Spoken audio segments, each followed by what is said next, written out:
there guys, I'm back once again for another Wes Craven review.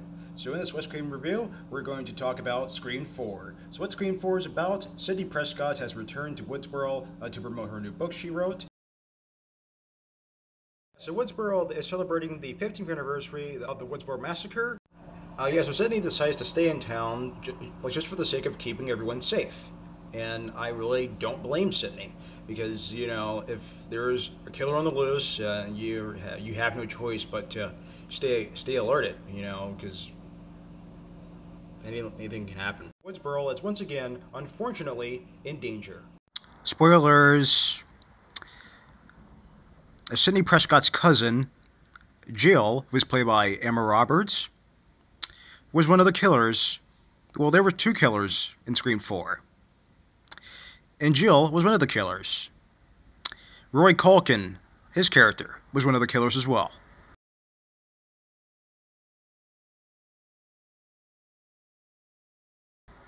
There you go, big spoiler. Yeah, Scream 4 is way superior than its predecessor, Scream 3. Way superior in every aspect.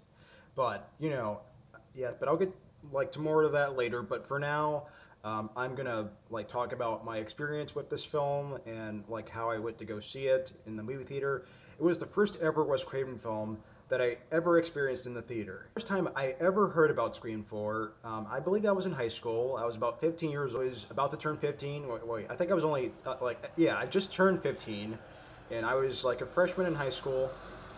And one of my friends was telling me, hey Justin, Scream 4's, it was just announced, you know, the trailer was out, everything.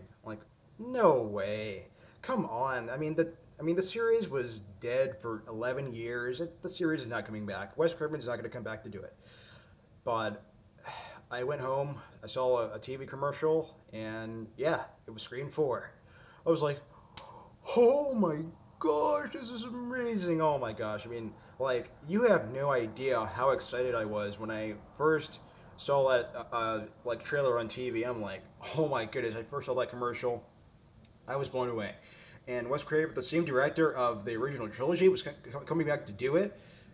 Heck yeah, that is amazing. I was so pumped for that, you know, because I was a really big diehard, you know, Wes Craven fan, you know, because I loved The Nightmare on Elm Street, and you know, The Hills Have Eyes I loved. You know, I liked a lot of his films. You know, I was one of those guys who really liked Cursed, you know, that werewolf film, you know, that he directed as well. But yeah, and the good thing is that you have the same writer of Scream 1 and 2, you know, Kevin Williamson. You know, Kevin Williamson, he was the same writer of Scream 1 and 2, and he came back to write Scream 4. That was amazing because that was something that was very lacking in Scream 3, because it didn't have the same writer of Scream 1 and 2. It was directed by Wes Craven, however, but the writing was, I believe the writing was decent in Scream 3. You know, it did have an interesting story, but this one just had an amazing story. And Wes Craven was spot on. I mean, Wes Craven, he was spot on, man. Went to go see it, in the movie theaters for the very first time, and I was blown away by it. You know, all my expectations were really high, and I was pretty satisfied from when I left the theater. And, you know, back in 2011, that is. And, you know, 2011, that was the year of, you know, good horror films, you know, and this was really Wes Craven's last really good movie, and this was, unfortunately, the last movie that he directed, which is unfortunate because he did pass away, and I was really heartbroken by that. Well, a lot of us Craven lovers were really heartbroken by that, but yeah, I mean, this is a very good sequel. I mean, as far as a sequel, this is the best Scream sequel, I think, in my opinion. So first, let's talk about the cast. I mean, the cast came back to do it again. You know, Neve, Campbell, Courteney, David Arquette, they all came back to do this, and I was really excited because I couldn't wait to see it. You know, it has great practical effects, you know. But yeah, I mean, but up until Scream 4 came out, you know, there hasn't really been a really good Wes Craven film. I mean, since like Red Eye, like Red Eye was a really good film, and I really enjoyed that. Awesome job, Wes Craven. Awesome job. But yeah, but this was one scene in the bedroom where I mean, like this girl was like really gutted, and you can see her intestines and everything.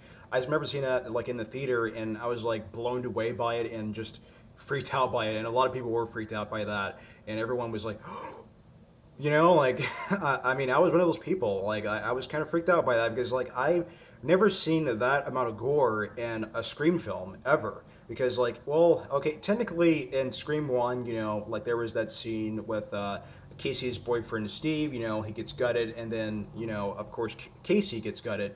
But it wasn't like, well, it was kind of. I mean, you can see it, but the camera was like a little further back, and you can see it clearly, but in this film, you can see it incredibly clear. Wes Craven just got a lot of things right with the sequel. It's been 11 years since its predecessor, Scream 3, was released. 11 years, 2000, 2011. That's 11 years.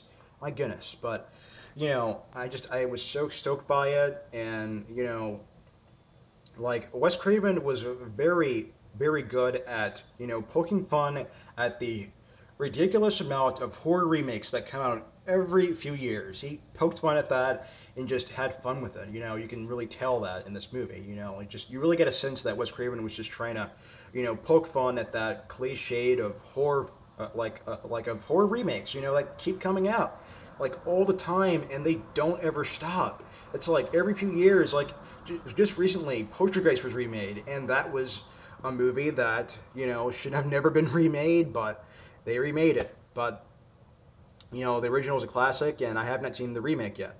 But yeah, that's that. But anyway, but the entire cast. I mean, I liked everyone. Neve Campbell was tough in this film. You can really feel for a character. Like Neve Campbell. I mean, everyone was really good.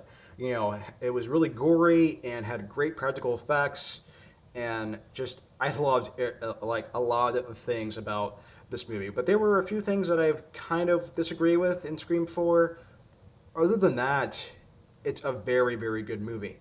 And I'm going to have to give Scream 4 a B+.